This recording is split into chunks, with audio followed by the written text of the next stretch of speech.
Hello and welcome to another exciting episode of Utopia News Warcast by Wind. I'm your host Wind, and we're talking today about Age 100, Year 1, Land War. We're going to check out land. This is something I haven't done in a while. We're going to look at all the wars, but focus on the land. So we haven't missed any except for one which fell off the charts, but I took we're basically going to look at their kingdom pages and just, it tells you who won, basically, right? So we're just going to see, what setup they had and how much they won by, essentially, by comparing the kingdoms after the fact. So, as I said, let's dive on in, because there's quite a few wars to cover, and thank you, everyone, for going to war. It gives me a lot to report on. Welcome to the world of legends. Age 100. Alright, and there's our game screen. So we're looking at our first kingdom here. They actually won the war against N. Thanks, Cage, for adding this in. See how amazing that is? You can hide it. And it'll also stack the wars, as the kingdom progresses. So we'll get to see, who's won against what. So basically what we're seeing here is a dwarf-heavy kingdom with some fairies and some orcs for extra smashy, and a human, probably like a sage or something, just there. I mean, heck, let's find out if I got that info here. No, it doesn't look like I have any of these guys' personalities right now, but it doesn't really matter so much. We're kind of more looking at just what the races are at this point. That's more of an indicator, really. So congratulations again to Ages Past 4-8 for their victory over 6-12, who's also looking the end. 6-12. 4-8's looking for. Is that what does that say? Hold on. Ages Past, the end, war agreed. PSO. Interesting. Oh, I guess that's what their name was when they entered war or something. I wonder when that actually takes a timestamp of. We'll find out about that, because that'll be interesting to know if kingdoms want to tag something specific for the war record, because that's what's remembered there. Just a note for later. But yeah, so anyway, this is the kingdom that lost 6-12. Now they have 24 players, and this was mostly a human orc combination here, with halflings, fairies, dwarf. It's a lot of stuff here, actually. This is kind of like a rainbow kingdom. But I guess if they leverage the right amount of stuff here, I don't know, it's a little TM heavy, to be honest, but they definitely struggled against those dwarves, apparently. Let's take another look at the dwarves. They only actually have 23, and one's in protection right now, or maybe one re-rolled or something. Otherwise, yeah, dwarf, very uniform setup. Not a surprise in the beginning for more uniform setups to outmatch the more rainbow setups like this, especially because it's a little bit more easier for war leaders to coordinate this kind of stuff. So enough looking at that. Let's focus on the wars at hand right now. So this data is actually from this tick. It's currently May 7th, Year 1. The way I've got this set up is so you can kind of see that I moved some stuff out of the way so you can actually see the screen properly now. I made some improvements to how we're going to view the program going forward. But as you can see, Ages Past has dropped off the warboard here. But, it's basically there. So the first war we're going to look at is the Colors versus Kingdom Unnamed. So that's 1-2 versus 2-12. Let's take a look here. So basically what I said again is we're looking at land. This is about the land war, okay? So, I mean, look here what we got. Basically what we're seeing here is Colors giving away a ton of land. Yeah, sure, they're recovering further on down the line here. My screen's kind of cut off, but I'm going to push it over now that we are actually at that stage in the show. So hold on a second as I make the rest of the data appear. Ooh, I only have to do this once, by the way. But, this kind of gives you an idea of, what direction the war went in, essentially. Colors really wasn't able to maintain any sort of position there, and the other kingdom took advantage of them, at that point there. I just realized this, but we're going to have to actually scroll a little bit more back, just to see, the at least see the races and stuff at the bottom here. I don't really care about the province names so much. I more care about like the races and numbers and stuff like that. So we'll take a look at that at the same time if we can. So there might be some background noise here. Still trying to do the whole family thing. Let's check this out.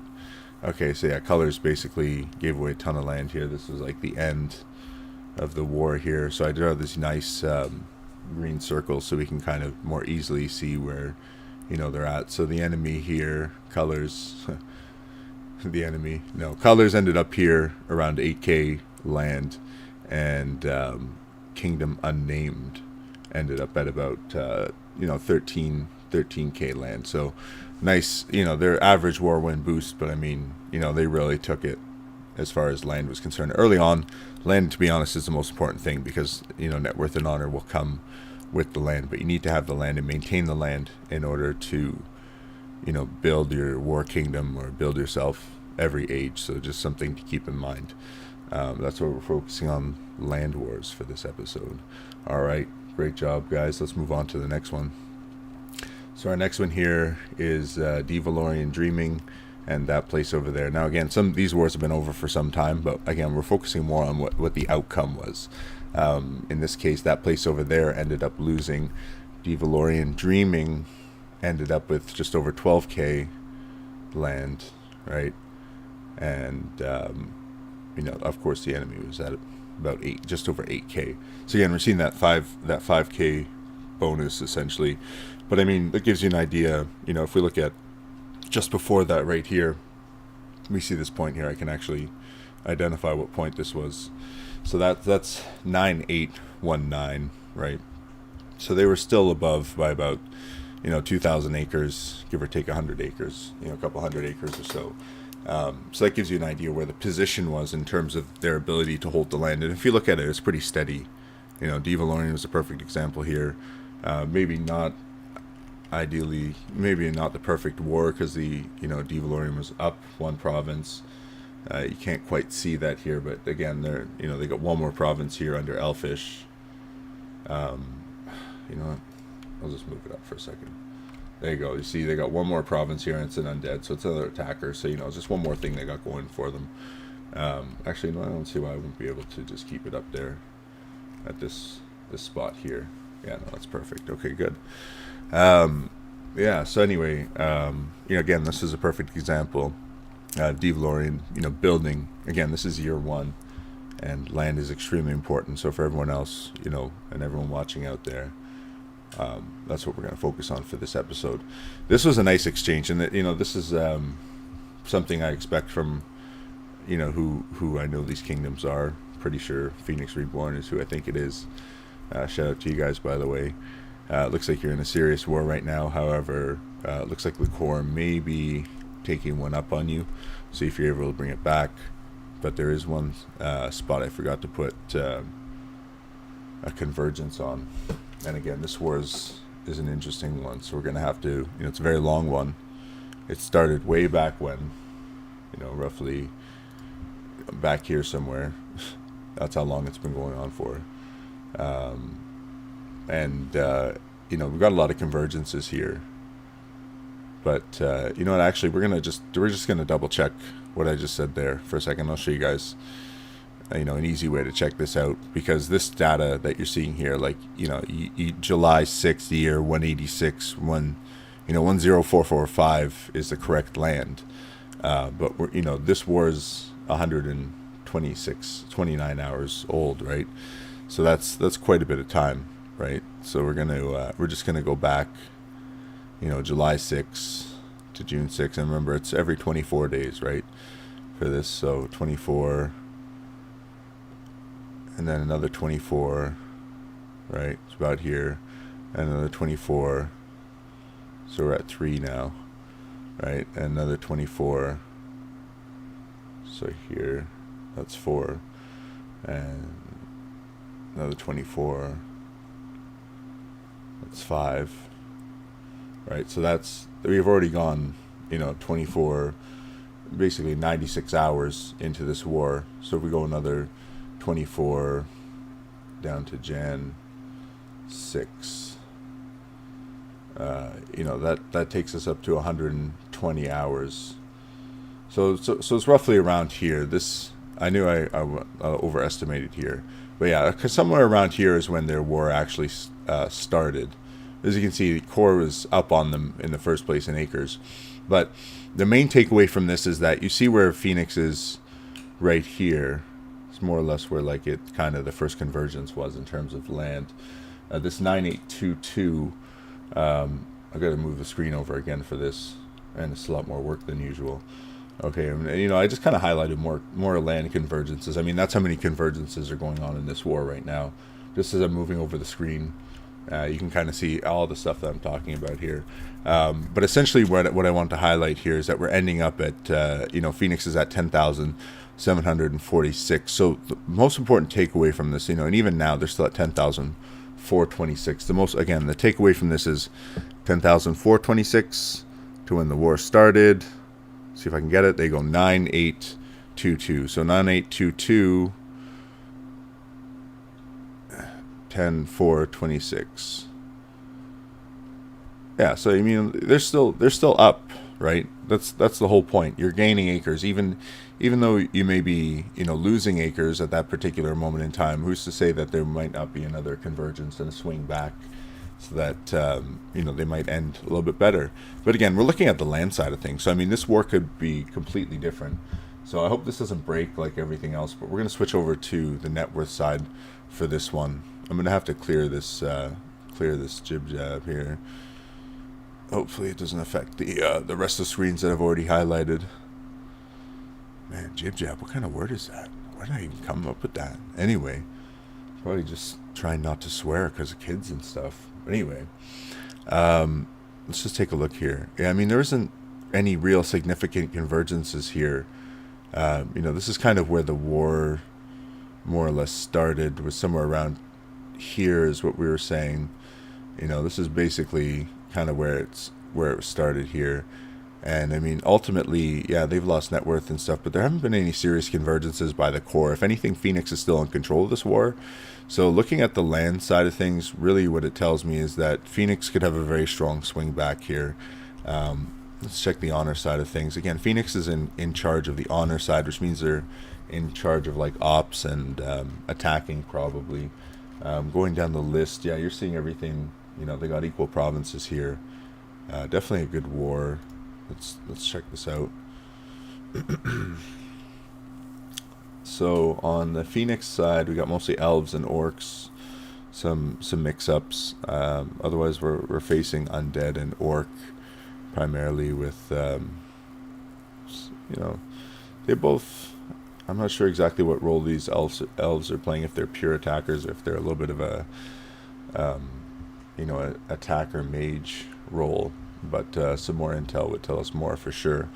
But as I said, you know, just looking to compare like the races here, you know, you can't quite see on because of this MUGA logo that I have here, because I keep having to move the screen around.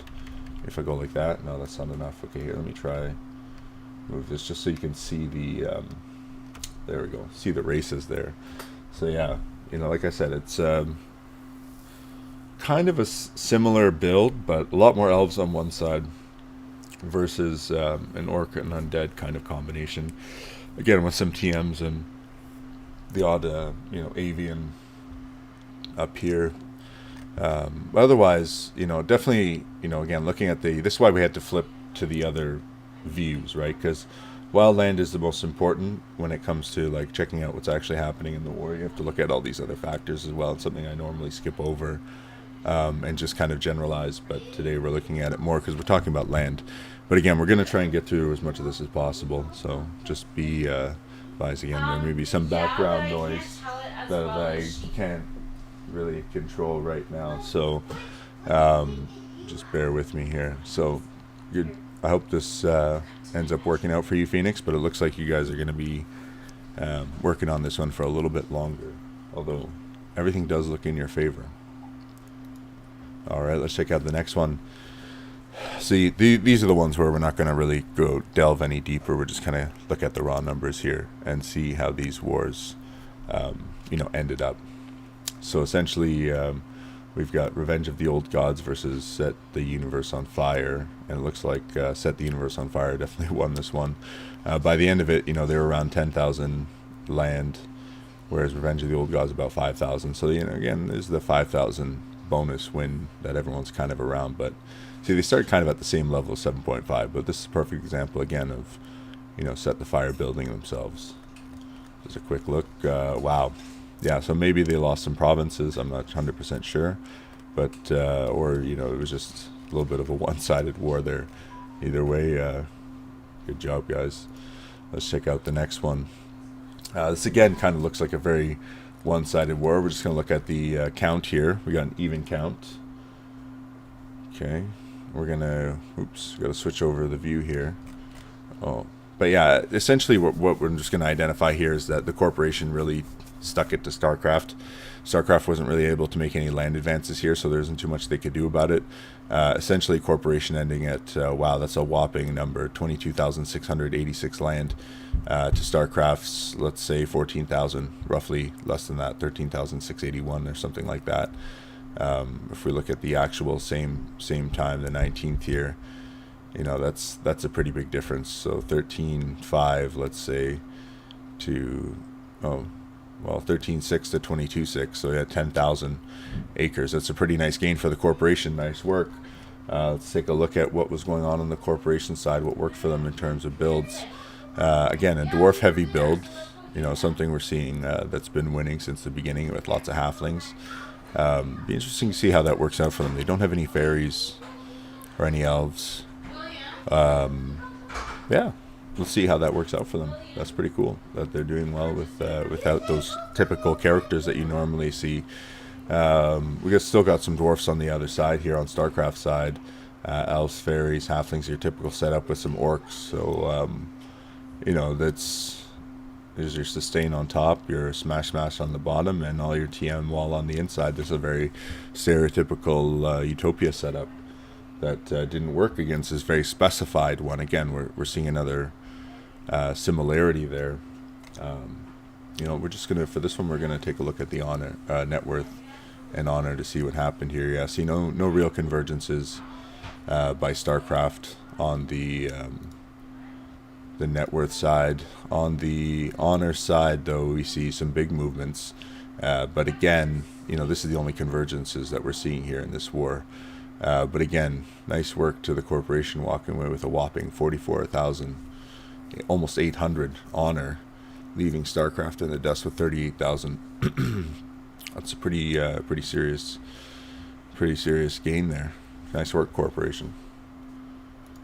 Let's check out the next one. All right, again, we're looking at land here. Here's the land convergence here that we're seeing, where the tide of war is actually being flipped to one side.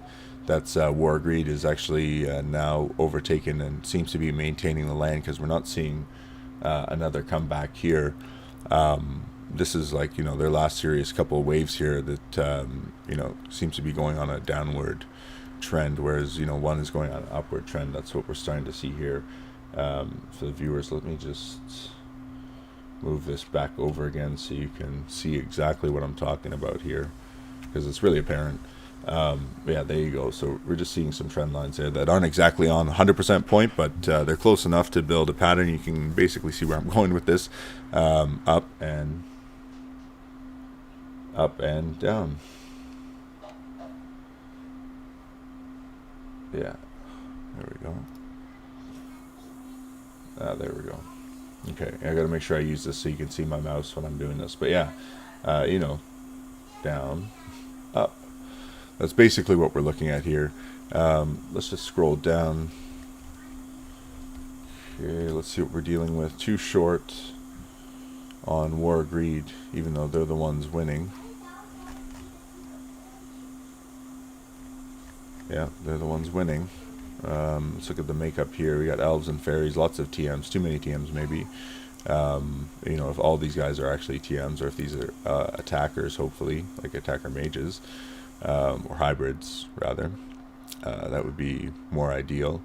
Like I'm thinking they would be some type of elf attacker that can also cast spells. That's what I'm talking about. All right. Next, on the other side, orcs and fairies. And some halflings and humans.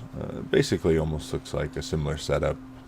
The only difference is no dwarves on the War Greed side. But you need more than just, what we've seen is true, you need more than just a couple dwarves to do some real damage here. Let's take a look at the net worth side here.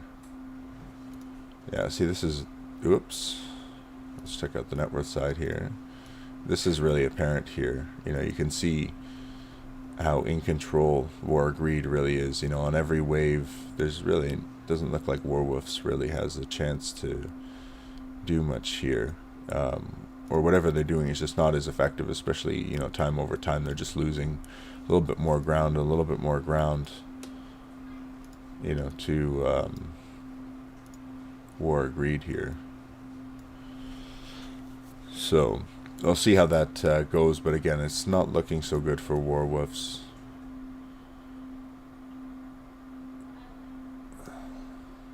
Let's take a look here on the honor side, what's going on there. Yeah, again, what we saw, you know, on the net worth side, some convergences at the beginning, or what appeared to be, and then a big spread and a comeback, but not a strong enough comeback. Who knows if they can actually make a difference here, but Warwolves and Murder Meows is on the way down, while War Greed is on the way up. Let's take a look at the next one. Good luck, guys. This one's a really tight one. There's so many convergences here on the land side. I had to just do these big circles just to, you know, not to overgeneralize, but I mean, there's so many close ones here. It would just be messy if I tried to do, you know, as many as I needed to here, but convergence. That's all I have to say about this one.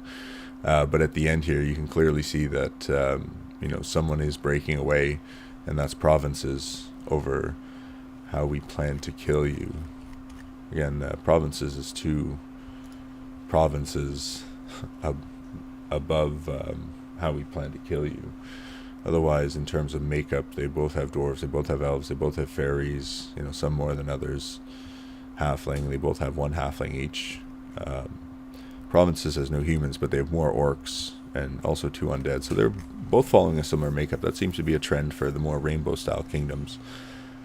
Or following a similar pattern of dwarf, elf, you know, the odd human or halfling, and orcs and undeads. They seem to be undecided on what's best. Probably just, you know, mostly letting people just kind of play what they want to play. But let's see how badly this war is affected, you know, by the province shortage and net worth side.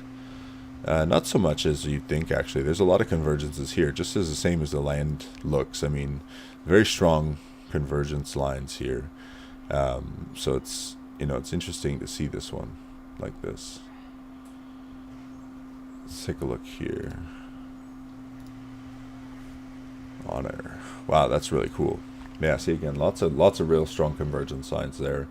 And again, you know, provinces is just overtaking, probably just because they have the extra provinces to throw around, but that just shows you how we plan to kill you is fighting. So best of luck to both sides in that one. You know, just to free up some space on my computer, just in case it decides it wants to crash or something. We're just going to start closing the ones that we've already talked about.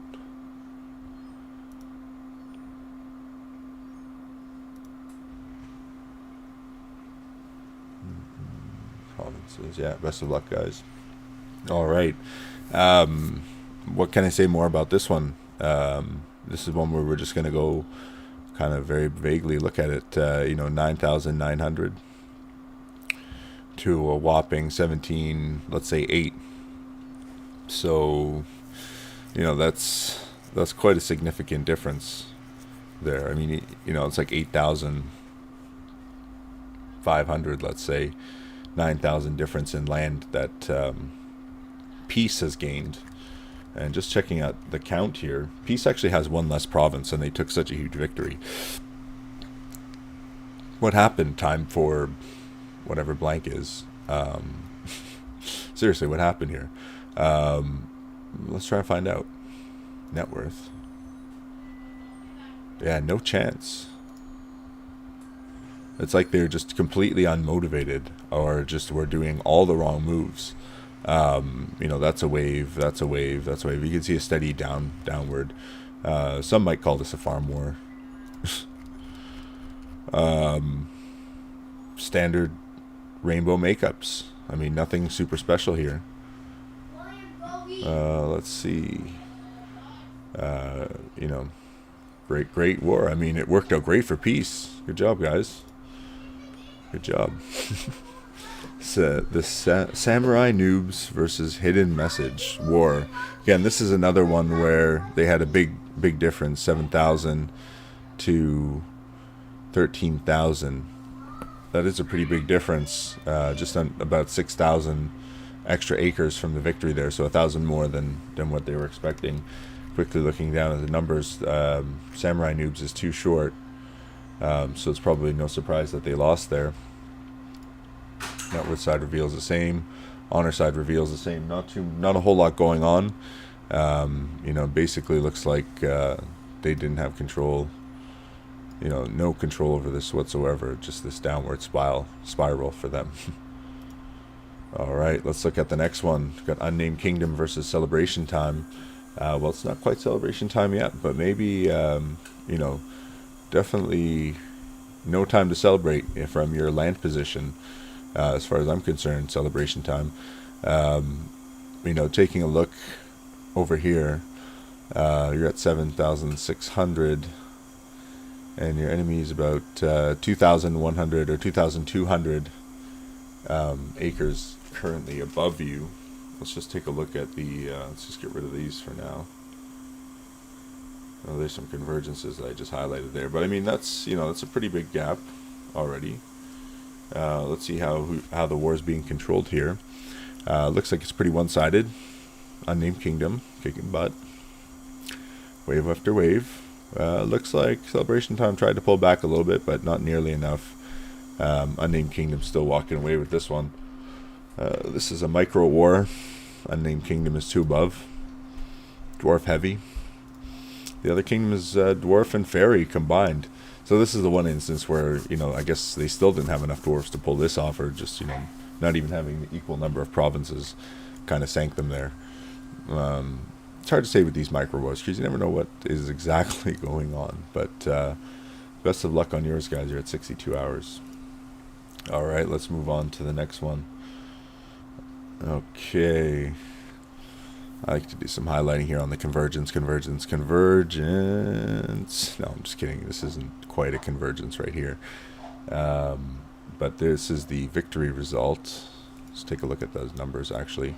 Let's say 12,000 versus 17,000. So there's your 5,000 acre difference. Nice work, Merciless. You really kicked butt there for a good time call. 1105140308. Merciless. What up, Merciless? Oh man, you really kicked butt in this war. As you can see, wave after wave, just constant downward spiral. This is a stereotypical war that we see, you know, somebody has dominance in, that's for sure. Check the honor side before we take a look at what the makeup is. Yeah, just total mercilessness. For a good time. Wow, orcs, kind of what we'd expect to see from Merciless, but they don't seem to be running very many orcs. They still got the orcs, but not as many as this orc-heavy kingdom. 1 province short, however. Looks like we got some avians, dwarves, fairies, lots of fairies. An interesting makeup. Like this is slightly more deviated, but not quite full rainbow, because, you know, this number of dwarves and orcs. With so many fairies to control, it's not too much work for leadership. I mean, more experienced leaders can easily take care of that work. So amazing work, Merciless. Again, you know, on the land side of things, they ended at 17,000. I think we saw another was at 26,000. We'll take a quick look at the top 10 kingdoms afterwards, and we'll cycle through, you know, that generic stuff. Just again, because we're focusing on land primarily for this one, right? So just keep that in mind. Next one we have Unnamed Kingdom versus Dinosaurs. Looks like Dinosaurs is not currently in the land lead right now. We got 10,005, let's say, versus a 9,006. So, you know, about a 900 acre difference. Not a huge thing, but look at the convergences going on here. I mean, this is just good stuff. I wish there's a faster way to delete this. I swear this eraser has like soft edges. We're going to customize this later or something. It's kind of ridiculous. Alright. Let's check out the net worth on this one. Some nice convergences here, here. This war is only 54 hours old, by the way. However, it looks like dinosaurs is kind of on a downward spiral, kind of like the dinosaurs were. The dinosaurs is still maintaining an honor lead, though. I mean, Unnamed Kingdom's going to have to try pretty hard to pull this one off here. And it's most likely because, you know, partly stemming from the fact that Unnamed Kingdom is one province short here on this one. So dinosaurs started with more honor, has more honor to lose. You know, definitely look like Unnamed Kingdom's doing pretty well here, but who's to say? You have to take a little bit more intel on this war to find out exactly what's going on. But land-wise, looks like it's a tight exchange, and it's nobody's war yet. However, the fact that Unnamed Kingdom started out as smaller, and now they're trending to be bigger, says a lot, especially when dinosaurs started out so big. Best of luck. Alright, let's move on to the next one. There's a nice little convergence here. This is a 43-hour war between pirates and Unnamed Kingdom. Some land convergence there. And this is kind of, you know, where they're at right now. 12,006 versus 11,423. This war is like not even, you know, 48 hours in yet, so still a little bit of ways to go. But it looks like Pirates is definitely going to take the win land-wise. They do have 2 extra provinces, however, so this requires a little bit more of a closer look. Let's just erase that. But otherwise, you know, Pirates is doing pretty well. I mean, 12,007 to 10,096. I mean, they're getting the land, but how do they look on the net worth side? Well, Pirates is taking over on the net worth side. We see some nice convergence over here and here, and Pirates, you know, diverges from the Unnamed Kingdom. It looks like Pirates again is in control of the honor. That's for sure. Great work, Pirates. All right, we got a 43-hour war. Fluffy Lissus versus Go to the W. Looks like we got even numbers. Looking good. So there's some nice convergence here. Again, this is only 43 hours in. Convergence on the land side, however, it looks like Go to the W is on the way up. We're going to have to look at the net worth side of things to get a closer look at what's going on here. Yeah, so it looks like Fluffy Licious is actually on the way down. There's some strong convergence right here, and Fluffy Licious is, yeah, sorry, Go to the W is on the way down, but Fluffy Licious's conversion is now, you know, managing to pull them down. So let's take a look closer on the honor side to see what's actually going on. Some strong convergences here, which tells me that Fluffy Licious is putting up a good fight, but Go to the W is not going to let it go easy. So that net worth and honor could change very drastically. Again, we're only 43 hours into this war, so best of luck to both of you. All right, Wolves and Puppies versus Hostile 6-5. This is only 35 hours in, but we see, you know, where this is heading. Wolves and Puppies in a very bad position down there. Land-wise, 12,298 to Hostiles 16,000. Again, let's take a look at the numbers. Looks like we got even numbers on this one. Just have to take my word for it, because it's a lot of work to move the screen up and down. But if you look yourself, let's see if I can, hold on. Oh no, there's no easy way to do this. Alright, but yeah, I thought I fixed this problem already. Oh, maybe not. There we go. Okay, so yeah, so you can see all the way to the bottom. Alright, that's right, I moved it over. Yeah, there you go. Alright, yeah, you can see all the way to the bottom now. But yeah, anyway, even numbers, but it definitely looks like one side is taking control of this war. That is Hostile 6-5, land-wise anyway. Let's see if the same is true for net worth. Hostile, again, taking control of the situation. A strong convergence and divergence pattern forming there in their favor. Again, they're in control of the honor. Best of luck to you guys, both sides, but I think we know where that one's going. this is a 34-hour war between Tone Deaf and Urban Dream. Again, let's take a look at the numbers. Tone Deaf is one short. Looks like Tone Deaf is starting to pull away land-wise. 9,900 to, let's say, 12,200. That's a 3,000 difference. No, 2,000 difference. Give or take a couple hundred. We'll have to take a look at the net worth and honor side for this one to see where this war is heading. It's a little bit too soon to tell looking at the land, but there's some strong divergence patterns forming from Tone Deaf here in terms of the land already, so that could be telling. Net worth side tells me the same thing. Tone Deaf is strongly diverging. Honor wise, again, same pattern. We're starting to see an upward trend for Tone Deaf. So I think we know where that one's going too.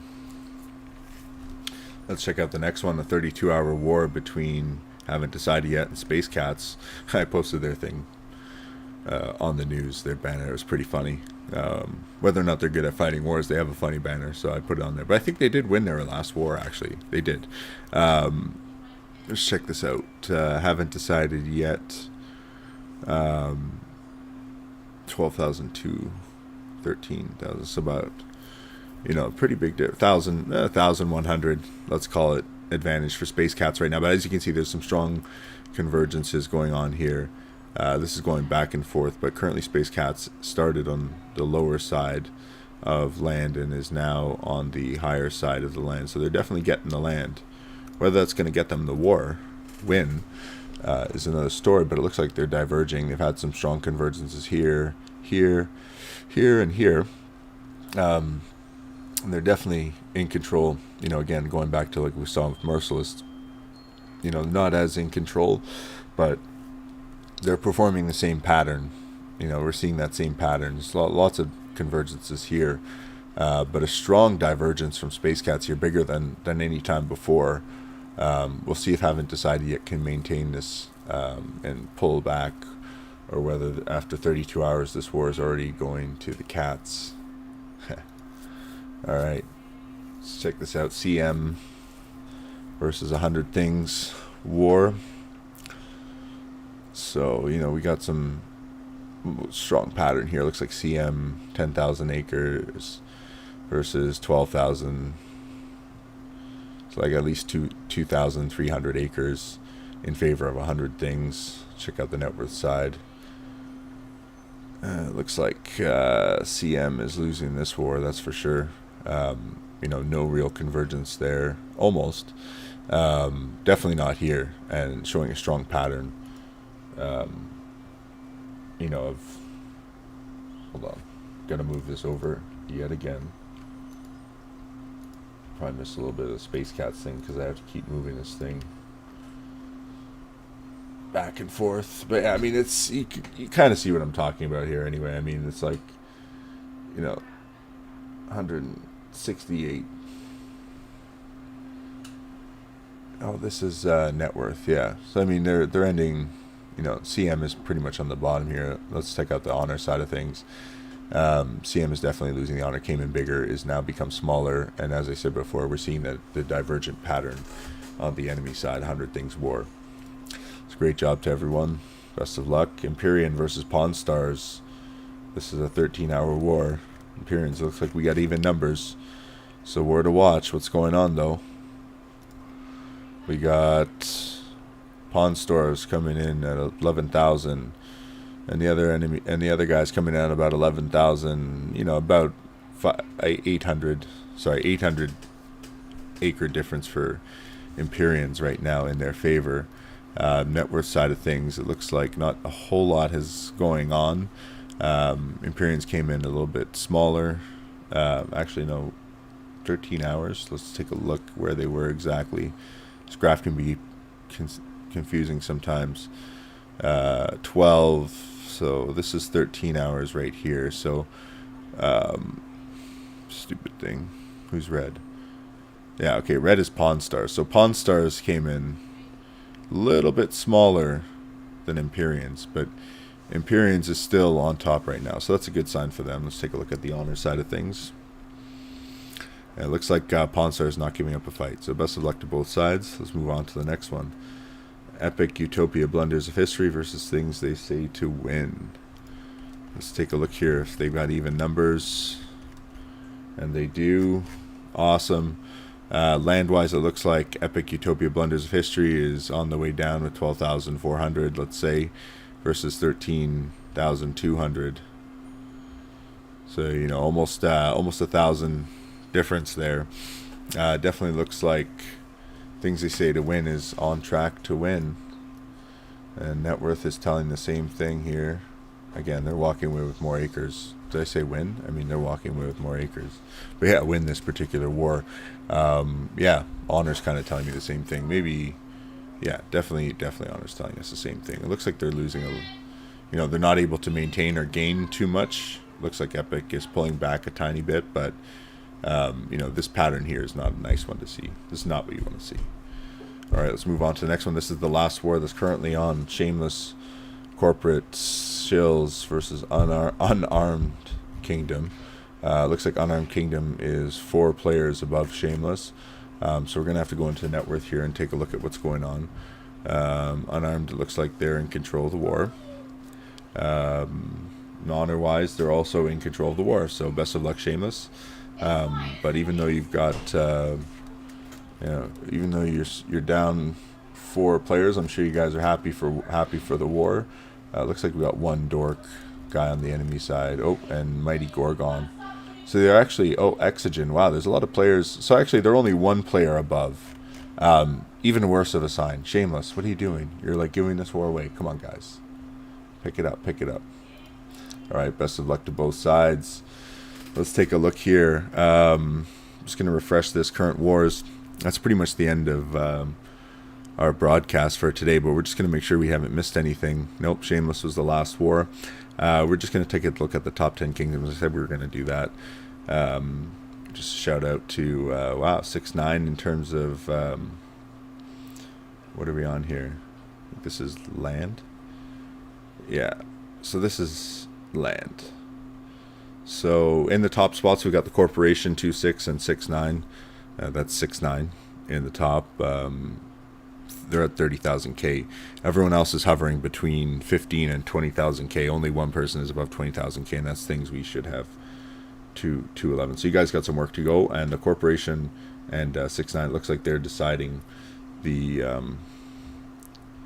fate here. Of the utopian world, because this is the kind of breakaway patterns that we see from the top kingdoms at the end. And I mean, these are the trailing, top warring kingdoms that are just following short behind. Let's see, what else can we look at here? Honor side of things. Again, we're seeing Merciless taking the honor right now. Hostile 6-9. Oops, is that what that says? No, Hostile 6-5.